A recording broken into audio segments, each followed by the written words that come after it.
Hey, what's up, YouTube? Today we're going to be talking about domain controllers, Active Directory, how to reset passwords, how to add people to groups, along with troubleshooting network access problems.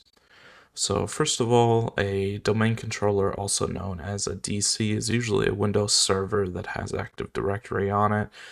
You'll either access Active Directory from here, or your organization might tell you to install Active Directory locally on your machine as long as your account has privileges to Active Directory. But for this example, we're going to be using the domain controller. So to open up that Active Directory, you can just search at the bottom here for Active Directory, and it should pop up. And if it doesn't, you can also search for dca.msc or dsa.msc, sorry. And that will also open up Active Directory here. So this up right here is the domain. So you can click on that and you can click this magnifying glass here, or you can right click and find, that's usually easier. And then you can look for an account here. So I don't remember what I named the accounts that I created. So I created Billy Joe. So let's go find Billy Joe. And then you can locate their account here and you can open it up.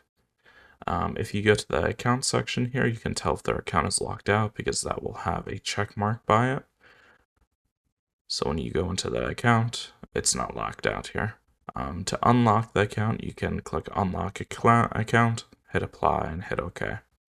To reset the password, you just right click, reset password, and then you can choose a new password here. Now there's two checkboxes here, unlock the user's account and user change password at next login. If their account is locked, you can also unlock it from here, but typically I unlock the account first and then ask them to log in again, just so we don't have to go through the password reset process. As far as changing the password on the next login, this is typically recommended, but it depends on where the user is located. So if the user is located in the office, then when you do this, they should be able to log into their computer at the office, and they should be able to change the password as long as they're connected to the domain. If they're working at home, change password on next login is not going to work because unless they're connected to the VPN, if your company has a VPN, they're not going to be able to change their password that way. So if they're working at home, you can just uncheck that box and basically hard code the password here. What that means is that the password that you just set, it won't force them to change it, but it's a good idea for them to change it. So once you reset the password and give it to the end user, they should be able to log in. Now, most companies should have a verification policy in place before resetting people, whether that's verifying their employee ID number, who's their manager. You can go to organization, see their manager here, along with their job title. You can go to telephones and verify their phone number, but typically it's a good idea to verify people before you reset their password because anybody could call in and pretend to be Billy Joe. Now there's some things you can do here in command prompt too to troubleshoot some problems. So if you do net space user space and then their username, so Billy Joe space / domain, this command here is going to pull up their domain account here in the command prompt. This will help us determine a few things like account active, yes. This will tell you if their account is active. And for an example here, if I look for Sally, you can see Sally's disabled because they have this little icon next to their person.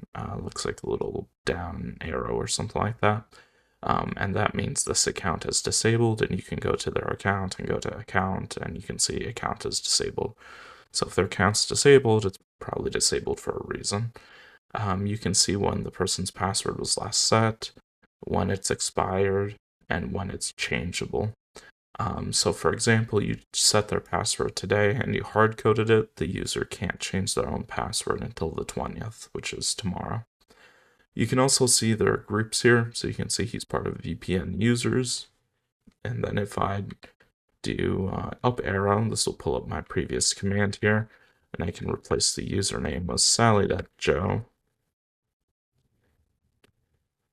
And you can see Sally is not part of the VPN users group. So let's say we got confirmation that, hey, Sally was disabled by accident. We can right click and enable account. So the password doesn't meet the requirements, so we're going to have to reset the password first. So we reset the password. We should be able to enable the account. So now it's enabled. If you go find them again, you won't see that icon by their account.